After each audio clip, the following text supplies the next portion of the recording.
Wabarakatuh, salam damai sejahtera untuk kita semua. Tribuner dan pemirsa dimanapun Anda berada, jumpa lagi di Bincang-Bincang dalam program tamu kita. Dan kali ini kita mendapatkan tamu yang spesial, tamu istimewa dan sebuah kehormatan untuk bisa berbincang-bincang dengan Dr. Muhammad Yusuf Putra, SHMH. Ya. Assalamualaikum warahmatullahi wabarakatuh. Waalaikumsalam, Mas Kris.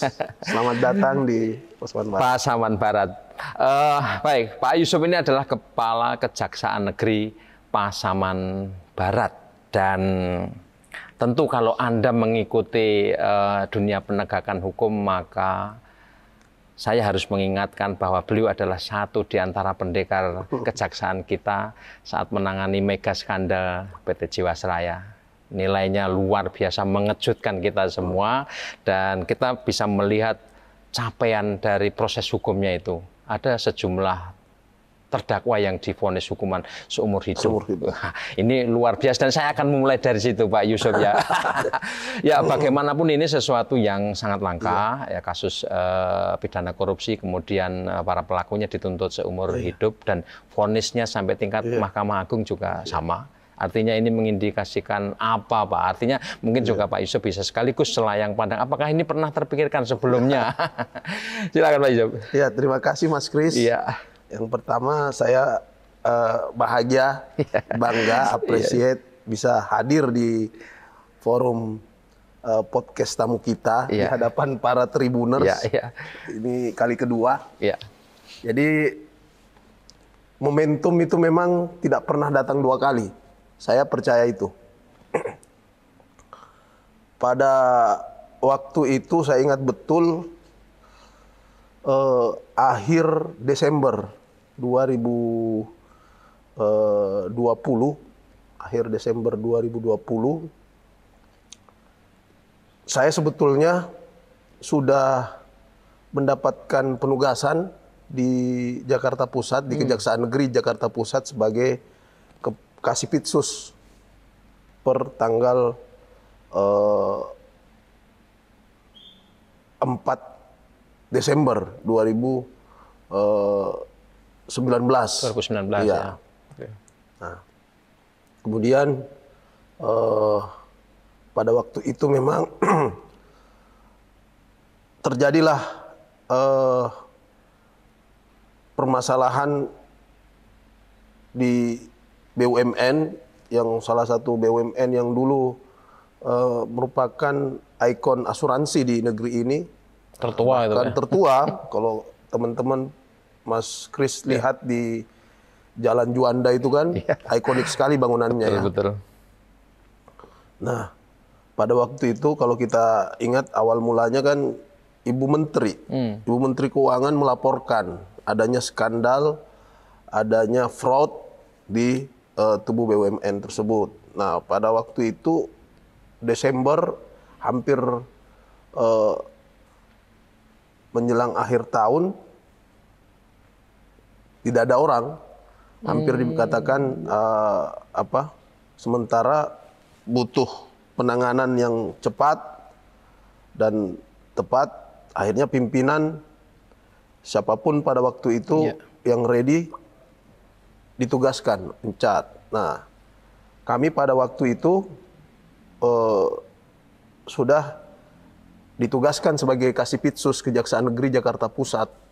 Makanya sejak awal kami dilibatkan dalam proses penyidikannya.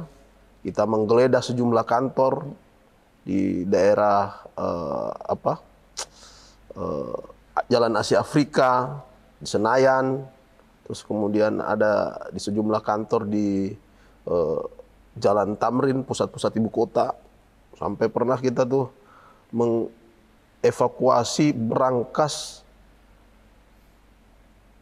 segede gajah yang isinya seluruh dokumen-dokumen terkait. Dan itu dilakukan hampir non-stop selama beberapa hari. Dan harus cepat ya. Dan harus cepat karena kita bekejaran dan juga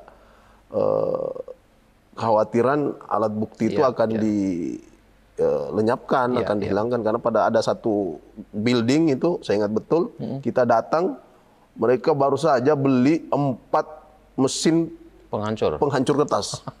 Dan hampir sebagian besar sudah ketika kita kertas yang disusun itu kita coba, ini udah dokumen-dokumen penting nih yang dihancurkan kan. Nah, namun demikian karena dukungan Pak Jaksa Agung dan juga arahan tentunya dari Bapak Presiden, perkaranya jika nyaris tanpa hambatan berarti, ada beberapa gejolak dan pada waktu itu karena saya menjabat Kasipitsus Jakarta Pusat, Kejaksaan Negeri Jakarta Pusat, Mas Kris. Perkara ini kan lokusnya di Jakarta Pusat. Jakarta Pusat, ya. Kantornya di Jalan Juanda. Sehingga kemudian penuntutannya pun diberikan tugas kepada kami. Nah, jadi pada waktu itu mulai dari proses penggeledahan, proses penyidikannya kami dilibatkan, sampai kemudian ketika disidangkan, proses pelimpahannya pun, sampai kemudian putusan, dan alhamdulillah Tuhan menghendaki perkaranya bisa kita tuntaskan, dan kemudian hari ini sudah dilakukan proses eksekusi, bahkan kemudian teman-teman melakukan proses sita eksekusi, melacak aset untuk merecovery 16 triliun sekian itu, 16,8 triliun. Jadi ya, bukan hanya vonis atau kemudian tuntutan pidana dan putusan pidana penjaranya, pidana badan yang kemudian diperberat atau kemudian menjadi salah satu terobosan, tapi juga langkah untuk merecovery, memulihkan kerugian keuangan negara. Karena sejatinya penegakan hukum itu, pemberantasan tipikor tidak ada artinya, tidak punya dampak, dan hanya kemudian menjadi semacam etalase, hanya menjadi semacam di permukaan saja jika kita tidak bisa merecovery, memulihkan kerugian keuangan negara yang terjadi. Makanya teman-teman yang sekarang kerjakan masih terus still going on, melakukan proses merecovery itu dengan melakukan sita-sita eksekusi. Bahkan mereka sudah menggunakan metode terbaru, ya seperti melakukan penyidikan, melacak aset itu sampai, karena mereka cukup well prepare, cukup lihai ini menyembunyikan aset-asetnya. Harus seimbang juga ini kemampuan untuk melacak aset yang itu tidak terlepas dari arahan dan instruksi Bapak Jaksa Agung, Pak Jampitsus, Pak Febri Ardiansyah, saya tahu betul beliau memang mendorong ke sana. Dan ini memang fenomenal ya, artinya saya mengamati langkah-langkah dan penegakan hukum yang dilakukan kejaksaan itu tampaknya memiliki momentum dengan tuntutan, dan ya alhamdulillah dari tuntutan itu kemudian dikabulkan. Nah, Pak Yusuf, ini kan mungkin tidak pernah terpikirkan dulu waktu masih mau kuliah dan seterusnya, menuntut pelaku kejahatan dengan tuntutan yang maksimal seperti itu, gimana sih rasanya gitu? Selain ini memang tugas ya. Jadi ya secara basis keilmuan, jadi dan kemudian dari sisi praktis, ya memang kami punya dasar hukum, jadi ada argumentasinya, Mas Kris, karena memang kejahatan yang dilakukan di mega skandal korupsi Jiwasraya itu cukup masif dampaknya, terus kemudian dilakukan pun secara terorganisir dan sangat sophisticated lah, canggih mereka. Oke, baik Pak. Selanjutnya setelah dari Jakarta Pusat, ya kemudian ada penugasan baru langsung ke Pasaman, ke Banten dulu ya, ke Banten dulu sebelum ke Pasaman Barat. Nah, kita akan mendiskusikan tentang bagaimana sih sebetulnya dinamika persoalan dan menegakkan hukum di wilayah ini, Pak Yusuf. Karena ini sudah 1 tahun lebih ya ada di sini. Siap, makasih Mas Kris. Jadi saya menyitir dulu ungkapan dari Bapak Presiden Jokowi bahwa dalam RPJMN 2014 itu disebutkan bahwa sudah saatnya Indonesia dibangun dari pinggiran dengan memperkuat daerah dan desa untuk mencapai tujuan nasional. Apa tujuan nasional kita? Ya, Indonesia adil makmur. Nah, saya kira momentum itulah direction dari Pak Presiden Jokowi itulah yang kemudian dijawab, direspon dengan sigap dan cepat oleh pimpinan, dalam hal ini Bapak Jaksa Agung, dengan meluncurkan, menginisiasi program Jaga Desa, Jaksa Garda Desa. Nah, karena konsekuensi dari Undang-Undang Nomor 6 Tahun 2014 memberikan kemandirian dan otoritas yang lebih kepada desa sebagai kesatuan hukum masyarakat terbawah yang mengurus sendiri pemerintahannya dan mengelola masyarakatnya. Nah, amanat dari Undang-Undang Nomor 26 Tahun 2014 tersebut itu memberikan alokasi dana desa, bukan hanya yang dari APBD semata kabupaten, tapi juga dari APBN. Pusat, dan dimungkinkan desa untuk berinovasi, dituntut untuk berkreasi, mengembangkan potensi desanya. Dan ini semua bagaimana supaya perekonomian di desa maju berkembang dan juga masyarakat desa ikut sejahtera. Nah, itu. Nah, tapi itu kan semua tidak akan mungkin terwujud jika tidak ada fungsi pengawasan dan fungsi penegakan hukum.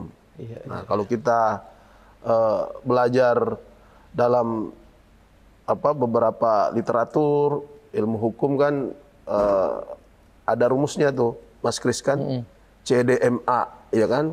Nah, korupsi itu apabila suatu terjadi ketika suatu otoritas kekuasaan yang minus pengawasan. Controlling.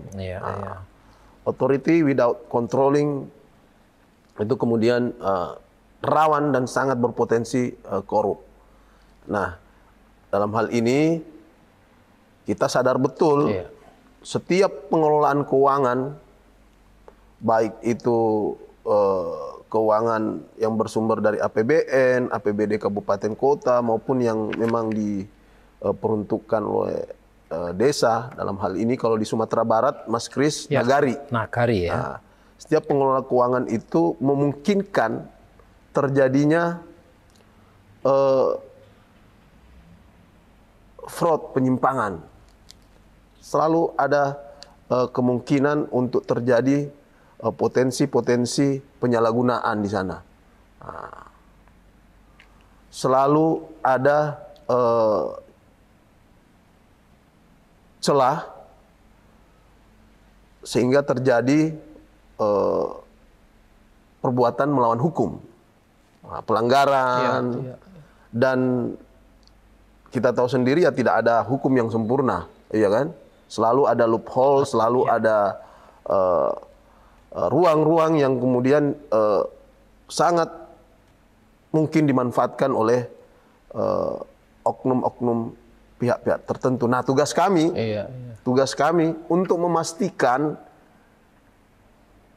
jangan sampai loopholes tersebut, celah hukum tersebut, kemungkinan-kemungkinan tersebut terbuka yang didasari dan kemudian terjadi penyalahgunaan, terjadi penyimpangan, terjadi pelanggaran hukum, perbuatan melawan hukum itu yang didasari pada niat jahat. Iya.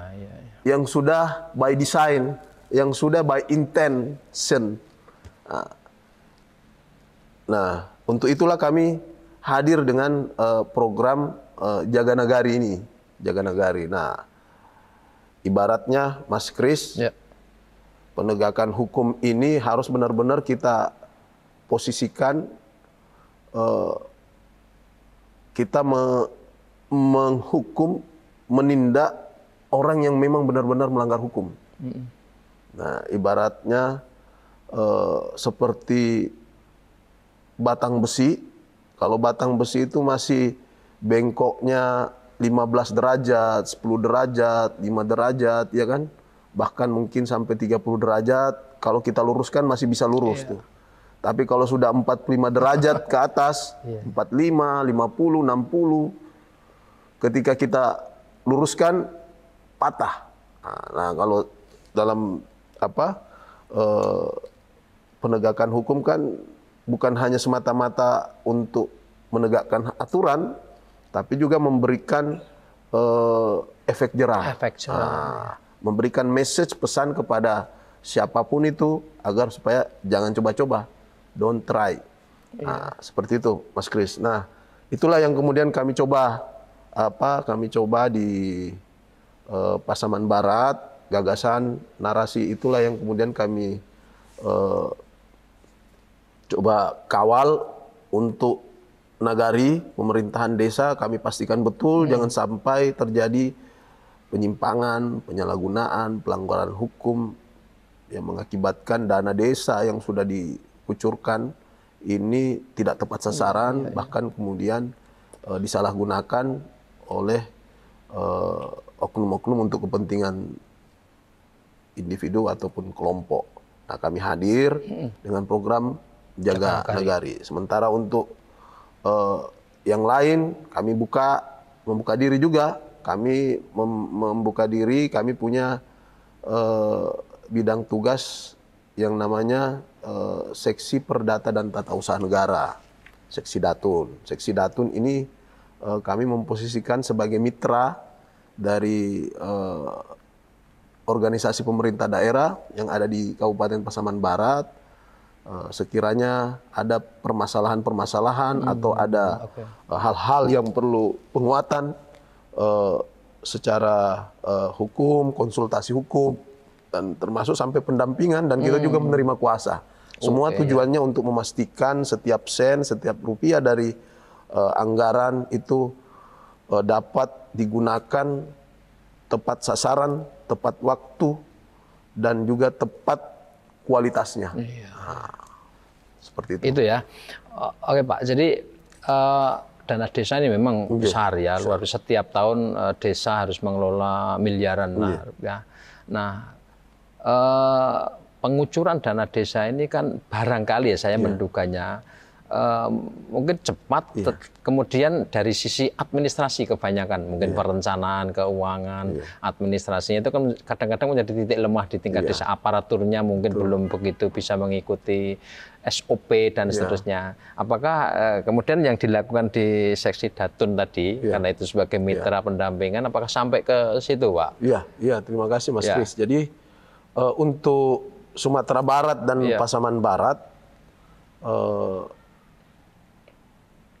kita mencoba menggulirkan program Jaga Nagari. Jaksa menjaga Nagari. Nah, program tersebut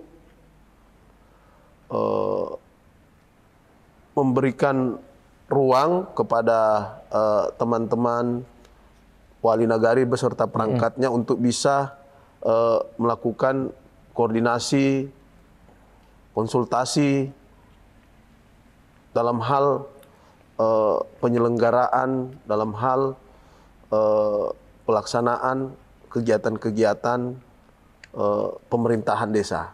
Nah, kami bagi tuh para jaksa kami dengan personil yang ada, para jaksa, aparatur kejaksaan, kita bagi kita sudah susun strukturnya dan itu berjalan.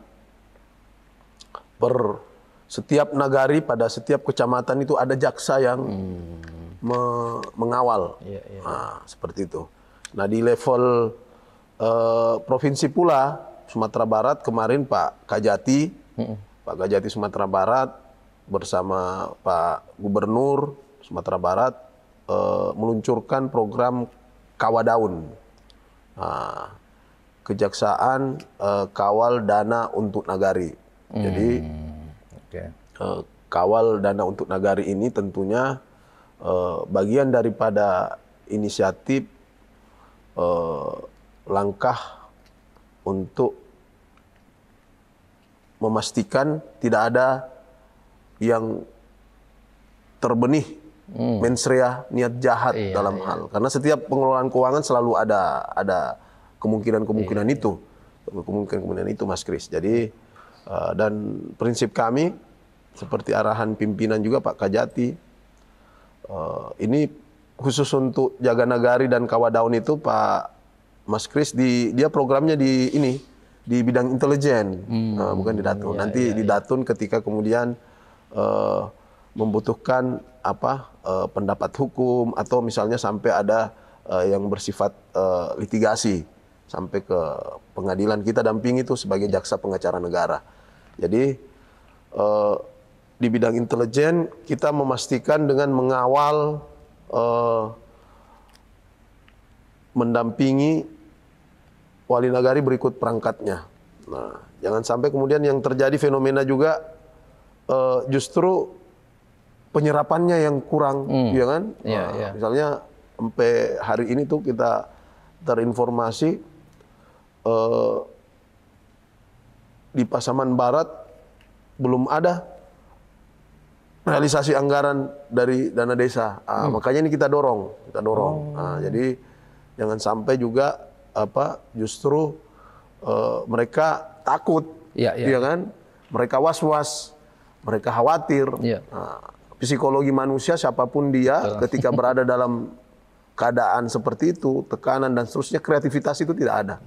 Inovasi itu kemudian lenyap, hilang, tidak muncul. Sementara desa, nagari, perangkatnya, wali nagarinya itu didorong untuk berkreasi, didorong untuk berinovasi, sehingga kemudian nanti akan muncul pertumbuhan ekonomi baru di nagari, di desa. Nah, makanya kami, Mas Kris, dengan program Jaga Nagari ini, kita memberikan kenyamanan kepada aparatur desa, aparatur nagari, wali nagari berikut perangkatnya. Tapi kenyamanan pun tidak akan dapat hadir, mustahil muncul tanpa ada rasa aman. Nah, makanya kami rangkul, kami hadirkan program Jaga Nagari ini, dan tentunya nanti bersama Tribun Timur kita akan bekali para wali nagari, Tribun Padang, kita bekali para wali nagari dan perangkatnya ini dengan skill dan pemahaman yang lebih terkait dengan jurnalis digital di era sekarang ini. Seperti itu. Jadi itu harapan kami. Kami ingin membuat para wali nagari itu nyaman, perangkatnya, dan juga merasa aman dengan kehadiran kami. Sepanjang para wali nagari mau dan masih ingin untuk memberdayakan masyarakat nagarinya. Jadi, tapi kami juga tidak menutup untuk tetap terus melakukan penegakan hukum. Baru-baru ini Pak Mas Kris, ada wali nagari, mantan wali nagari yang sudah kita proses, dan Pasaman Barat itu hari ini ada 90 nagari. Dari sebelumnya hanya 11 nagari. Jadi sebelumnya hanya 11 desa, dan sekarang dimekarkan menjadi 90 nagari. Jadi bayangkan Mas Kris, dalam waktu singkat, pemerintah Kabupaten Pasaman Barat harus mempersiapkan perangkat aparatur, dan juga kemampuan untuk mengelola dana desa, dalam hal ini dana nagari. Nah, untuk itu kami hadir memberikan ruang melalui program Jaga Nagari, membuat mereka nyaman sehingga inovasi, kreasi-kreasi itu bisa muncul, bisa hadir untuk kesejahteraan masyarakat desa. Dan tentunya kita tidak mau lagi ada terjadi wali nagari dan perangkatnya ini terjerat permasalahan-permasalahan hukum. Seperti itu, Mas Kris. Baik, memang pertama prioritas tentu pencegahan dini ya lewat pengawasan, pendampingan dan lain sebagainya. Tapi kalau kemudian sudah dikasih banyak, gitu, kemudian ada penyimpangan, ya mau tidak mau ya itu resiko ya. Konsekuensi. Baik, Pak Yusuf ini di Kejaksaan Negeri Pasaman Barat sudah 1 tahun lebih 2 bulan kira-kira ya bertugas di sini. Nah ini kita akan lebih yang ringan-ringan Pak. Kira-kira ini apa pengalaman selama bertugas di sini, pengalaman baiknya, dan mungkin kalau ada pengalaman mungkin yang mengesankan lah. Iya, terima kasih. Saya juga merasa blessing in disguise lah, berkah yang tidak disangka bisa ditugaskan di Pasaman Barat. Awalnya saya kira, saya anggap Pasaman Barat ini seperti daerah Sumatera Barat yang lain, yang memang latar belakang terus masyarakatnya itu hampir bisa dikatakan cukup homogen. Ternyata tidak. Jadi Pasaman Barat ini, Mas Kris, sangat majemuk, ya kan, heterogen. Ada hampir saya bisa katakan ya miniatur Indonesia juga. Miniatur Indonesia, karena di sini bukan hanya dari masyarakat Minangkabau saja, ada juga dari masyarakat Puja Kesuma, ya kan. Jadi program transmigrasi, dan transmigrasi di sini ada program transmigrasi mandiri dari Jawa Barat, Jawa Tengah, Jawa Timur, terus kemudian ada juga dari Sumatera Utara, Aceh, Nias, dan seterusnya. Jadi memang majemuk, beragam. Nah, untuk itu tentunya kami butuh beberapa kiat, ya, dan butuh beberapa strategi yang tentunya berbeda dengan daerah lain. Nah, di sini Mas Kris, saya datang pertama kali kaget juga saya. Jadi daerah di Pasaman Barat, bulan pertama saya hadir, itu demo hampir tidak pernah absen. Di setiap minggu selalu ada demo, ya kan? Dan permasalahannya pun demo itu ya permasalahan yang lawas, sudah lama belum terselesaikan, di demo terus. Nah, seperti itu. Dan Pasaman Barat ini karakteristik secara geografinya juga lengkap. Ada gunung. Kita di sini ada 2 gunung, Gunung Talamau dan Gunung Pasaman. Gunung Talamau itu puncak tertinggi di Sumatera Barat. Karena kalau Gunung Kerinci sebetulnya tertinggi, tapi dia di Jambi, masuk Jambi. Nah, kita punya garis pantai juga cukup panjang, terus daerah dataran, dan di sini komoditas unggulannya adalah sawit. Nah, ini yang kemudian cukup ini berkesan ke saya ya. Jadi catatan. Jadi dari segi perkara pidana yang kami tangani, Mas Kris, baik itu dari Polres, Polsek, maupun dari penyidik lain, didominasi oleh perkara narkotika. rupanya Pasaman Barat ini daerah alternatif perlintasan jalur Sumatera pantai barat. Jadi kita berbatasan langsung dengan Kabupaten Mandailing Natal dan seterusnya kan sudah sampai Aceh Sumatera. Nah, kiranya ini memang jalur, makanya dalam beberapa perkara kami menangani kasus narkotika berupa pengangkutan peredaran gelap narkotika jenis ganja. Terus hal lain juga di sini juga cukup tinggi pelanggaran narkotika dalam hal pengguna. Penyalahgunaan narkotika. Karena di sini penghasilan sebagian besar masyarakat itu kan dari perkebunan sawit. Ada perkebunan jagung, tapi yang mendominasi sawit lah. Nah, nomor 2 setelah narkotika, Mas Kris, itu kejahatan pencurian. Dan kalau Mas Kris tahu pencurian apa? Pencurian sawit. Jadi setelah saya pelajari, setelah saya analisa, rupanya kiranya ini yang terjadi mencuri sawit untuk dibelikan, untuk digunakan membeli narkotika seperti itu, membeli sabu, membeli ganja. Karena di sini keluar rumah, buka pintu, buka jendela, yang dilihat adalah sawit. Nah, kalau itu sawitnya sendiri nggak apa-apa. Sawitnya punya sawit orang. Punya orang, tetangga, punya perusahaan. Karena dengan harga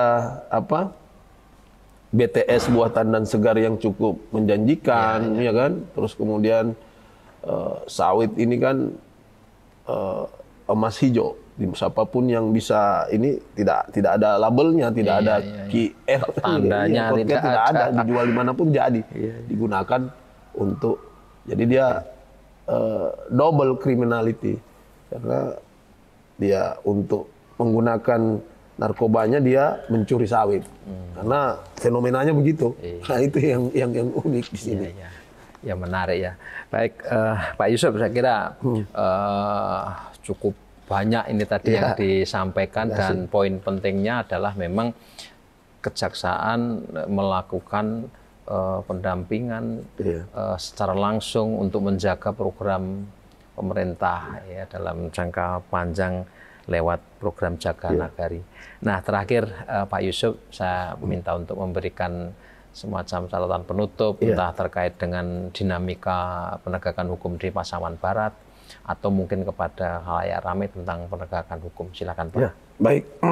Terima kasih Mas Kris, dan untuk para tribuners dimanapun berada, masyarakat Barat, masyarakat Pasaman Barat khususnya, kami menyampaikan bahwa kejaksaan hadir sebagai institusi, sebagai lembaga pemerintahan yang akan melaksanakan tugas penegakan hukum. Dan untuk itu kami butuh dukungan, butuh bantuan, supporting untuk memastikan pelaksanaan tugas penegakan hukum itu bukan hanya bisa dapat menghadirkan kepastian hukum semata, keadilan, tapi yang jauh lebih penting itu kemanfaatan.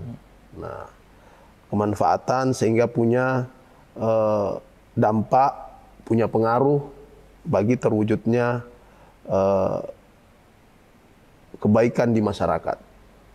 Nah, kami kejaksaan, khususnya di Kejaksaan Negeri Pasaman Barat, melakukan penegakan hukum tajam ke atas dan berhati nurani ke bawah. Program-program Jaga Nagari, terus kemudian pendampingan, termasuk juga program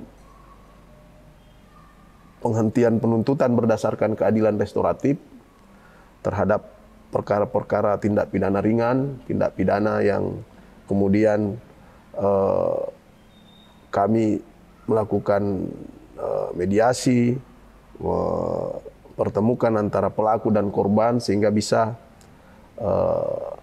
berdamai, kepentingan korban juga bisa terpenuhi, pelaku pun bisa diterima kembali di masyarakat sehingga tidak terjadi dua kali pelaku itu kemudian merasa dirinya dihukum, dipenjarakan, dan kemudian ketika keluar dari penjara pun masih tetap terasing di masyarakatnya. Seperti itu Mas Kris. Jadi sekali lagi kami hadir ingin menjadi bagian yang tidak terpisahkan, bisa memastikan pembangunan di Pasaman Barat bisa berjalan dengan penegakan hukum yang terpercaya dan tentunya dapat menghadirkan kepastian hukum, keadilan, dan kemanfaatan. Demikian Mas Kris.